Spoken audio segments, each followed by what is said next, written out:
Assalamualaikum warahmatullahi wabarakatuh. Sebelumnya, perkenalkan, nama saya Eni Lutfiana Zulfa dengan nomor NPM 20107011044. Saya dari kelas peternakan B. Di sini saya ingin mempresentasikan sedikit tentang biodiversitas dan flora fauna lokal.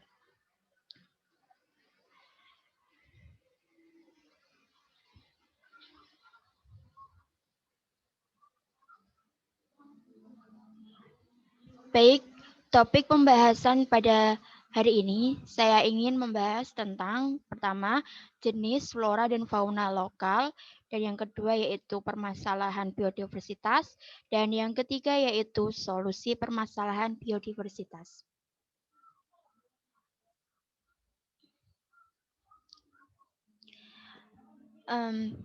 Di sini saya akan membahas sedikit tentang jenis-jenis tumbuhan dan hewan lokal dari daerah saya sendiri yaitu Kota Jepara.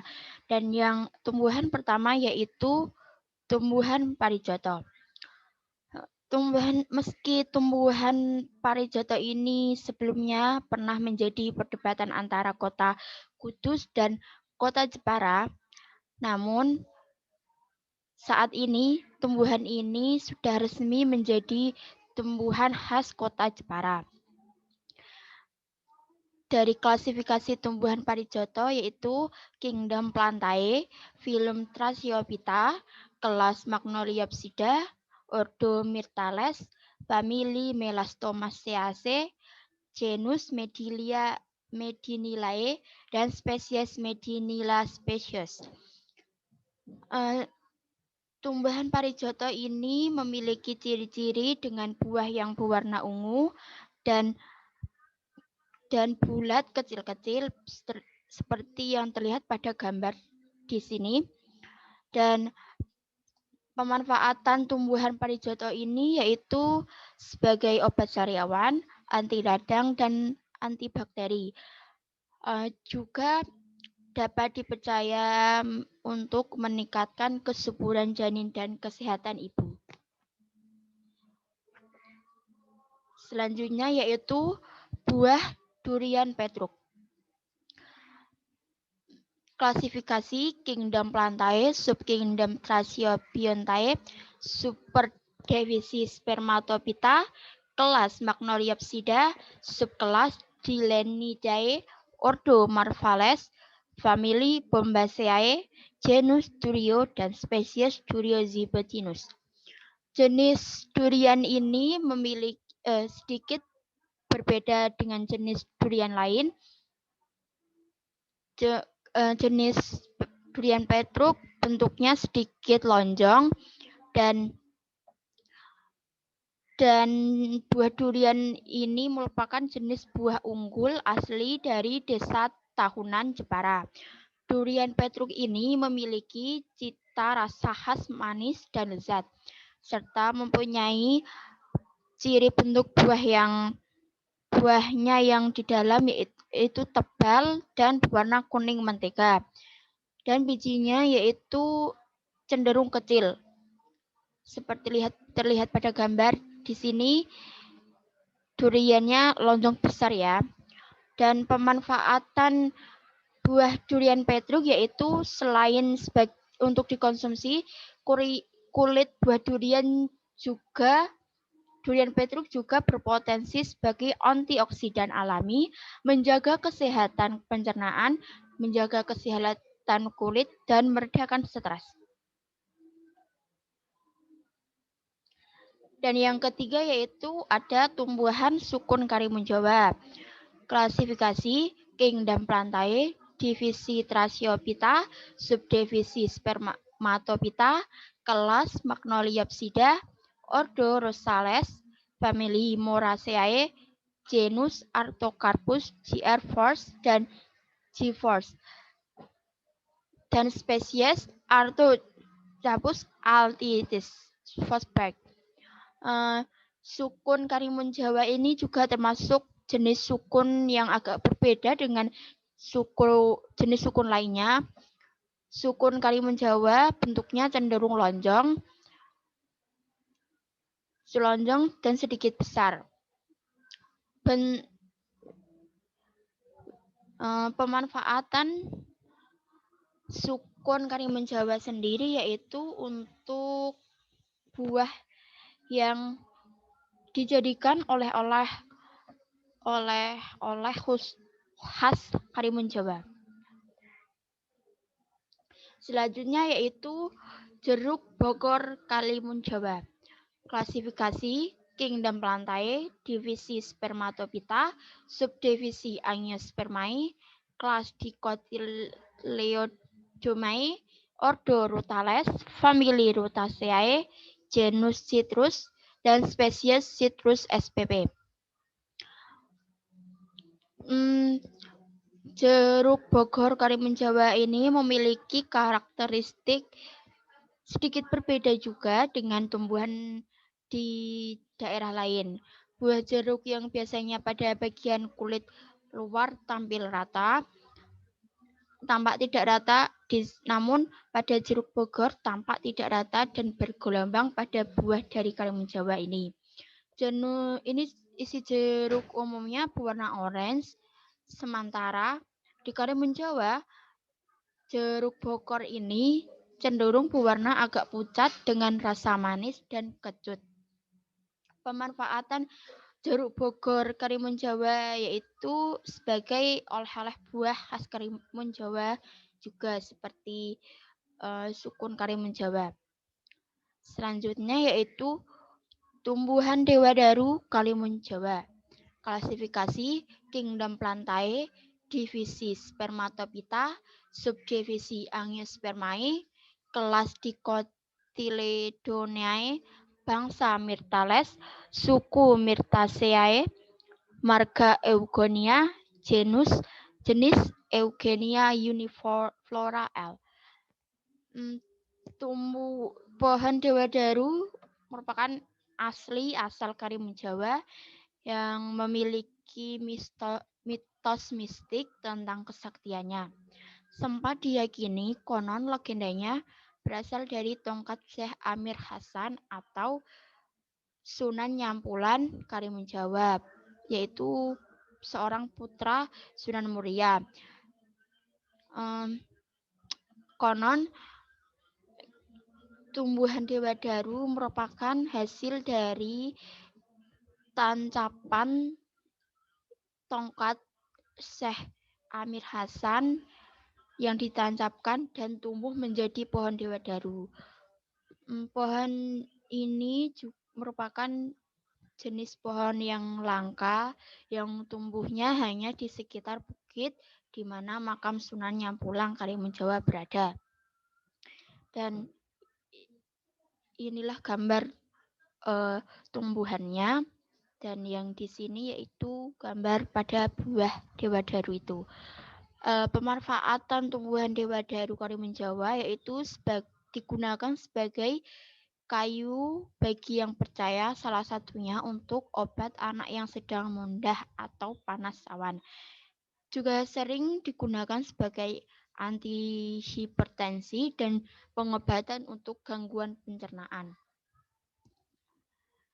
Baik, selanjutnya yaitu jenis fauna endemik yang berada di daerah Karimun Jawa Jepara. Yang pertama yaitu ikan hiu Karimun Jawa. Klasifikasi Kingdom Animalia, subfilum Vertebrata, filum Chordata, kelas Condylithiales, subkelas Elasmobranchi, ordo Carhiniformes, famili Spirnidae, genus Spirna, spesies Spirna sp. Di Kepulauan Karimun Jawa terdapat penangkaran ikan hiu. Namun berbeda dengan ikan hiu pada umumnya, ikan hiu Karimun Jawa yang merupakan ikan hiu yang jinak. Seperti yang terlihat pada gambar, ikannya cenderung tidak menyakiti si orangnya. Dan ikan hiu ini termasuk jenis ikan hiu Karimun Jawa yang langka dan dilindungi. Selanjutnya yaitu elang laut dada putih. Klasifikasi Kerajaan Animali, Phylum Chordata, kelas Aves, Ordo Falconiformes, famili Accipitridae, genus Haliaetus, dan spesies Haliaetus leucogaster. Elang dada putih ini merupakan salah satu hewan unik lainnya yang ada di Karimun Jawa. Burung yang memiliki nama Latin Haliaeoleucogaster ini sering ditemui di Pulau Gundul, Karimun Jawa. Oleh masyarakat sekitar, burung ini dijuluki mesin terbang. Seperti yang dilihat pada gambar di sini, elang laut dada putih terlihat sangat gagah dan di bagian dada warnanya memang putih dan sayapnya itu lebar. Selanjutnya yaitu penyu sisik Karimun Jawa. Klasifikasi Kingdom Animali, Subkingdom Metazoa, Phylum Chordata, Subphylum Vertebrata, kelas Reptilia, subkelas Anapsida, Ordo Testudinata, subordo Clylorida, famili Chelonodinidae, genus Eretmocels, spesies Eretmocels imbricata atau penyu sisik. Pasir putih pada pantai-pantai di Karimun Jawa memang menjadi tempat sempurna bagi para penyu untuk meletakkan telurnya. Salah satu penyu yang ada di kepulauan ini bernama penyu sisik. Dan berikut gambarnya. Di area badannya memang terdapat gambar sisik-sisik seperti ini. Namun, walaupun menemukan habitatnya di Karimun Jawa, populasi penyu sisik terus mengalami penyusutan dan digolongkan ke dalam satuan langka. Jenis penyu ini di sana memang dilindungi dan dijaga ketat oleh warga sekitar. Selanjutnya yaitu penyu hijau Karimun Jawa. Klasifikasi Kerajaan Animali, Phylum Chordata, kelas Reptilia, bangsa Testudinata, suku Selonidae, marga Selonia, jenis Selonia myrdes linnaeus. Seperti pada penyu sisik Karimun Jawa, penyu hijau Karimun Jawa juga termasuk jenis penyu yang langka. Penyu hijau ini dinamakan penyu hijau karena di bagian adanya lemak hijau terletak di bawah cangkang di sini yang berwarna hijau. Dibanding dengan penyu sisik, penyu jenis ini lebih banyak diburu karena manfaatnya yang lebih besar. Tubuh penyu ini biasanya diolah untuk hiasan, telurnya diolah menjadi makanan karena sumber protein yang tinggi. Selain itu, dagingnya juga dapat diolah menjadi makanan. Dan fauna terakhir yaitu ular edor. Klasifikasi Kingdom Animali, Phylum Chordata, Subphylum Vertebrata, kelas Reptilia, Ordo Squamata, subordo Serpentes, famili Viperidae, subfamili Crotalinae, dan genus Caloselasma. KP 1860. Ular edor ini termasuk salah satu jenis ular tanah yang berada di Karimun Jawa. Dinamakan edor itu karena di bagian kepala ular ini berbentuk seperti bendor atau panah. Kepalanya juga berbentuk seperti panah. Ular ini sangat berbisa jika terkena orang, dan si orang ini nantinya akan mengalami kelumpuhan sementara akibat bias ular edor tersebut. Dilihat dari badannya, ular jenis ini tidak begitu panjang ya, tapi agak gemuk. Topik selanjutnya yaitu tentang biodiversitas. Biodiversitas atau bisa disebut dengan keanekaragaman hayati merupakan istilah yang digunakan untuk menggambarkan keanekaragaman sumber daya alam hayati, meliputi keragaman dari ekosistem, spesies, maupun gen di suatu daerah. Biodiversitas sendiri juga memiliki beberapa permasalahan yang cukup meresahkan. Beberapa masalahnya diantaranya pertama yaitu pengurangan lahan berhutan untuk pertanian, kehutanan, industri, pertambangan, dan permukiman. Pengurangan lahan berhutan berarti akan menyebabkan penurunan keanekaragaman hayati ekosistem. Padahal ekosistem merupakan tempat tinggalnya bermacam-macam spesies. Jika di suatu ekosistem menghilang, berarti spesies yang ada di dalamnya akan pula turut punah. Dan yang kedua yaitu penurunan keanekaragaman hayati akibat kegiatan pertanian yang dilakukan secara monokuler. Kegiatan pertanian yang cenderung dilaksanakan secara monokuler ternyata memiliki beberapa kerugian. Plasma nutfah yang dikembangkan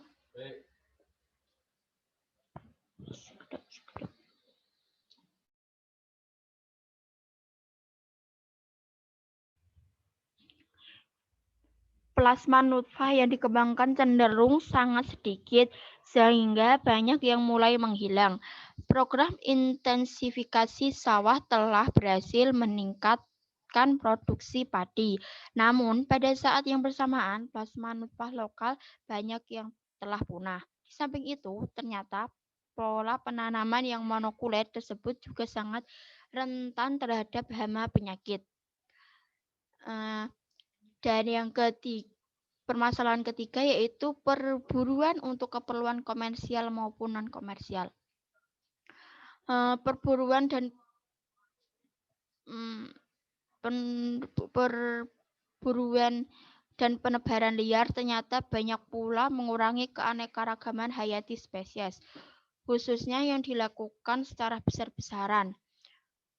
Dan yang terakhir yaitu penurunan kualitas lingkungan secara umum, misalnya karena aplikasi pestisida yang berlebihan.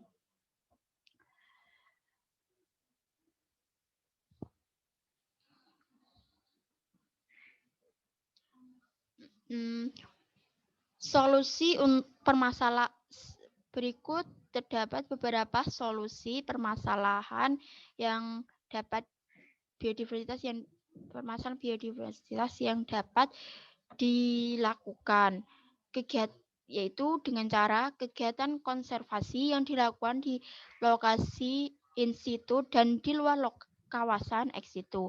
Bentuk-bentuk kawasan konservasi yang ada di Indonesia yaitu seperti cagar alam, suaka marga satwa, taman wisata, taman hutan raya, dan taman nasional. Selain itu, dilakukan pula program pelindungan terhadap satwa dan tumbuhan langka, serta program pendidikan, penyuluhan, dan penyadaran pada masyarakat.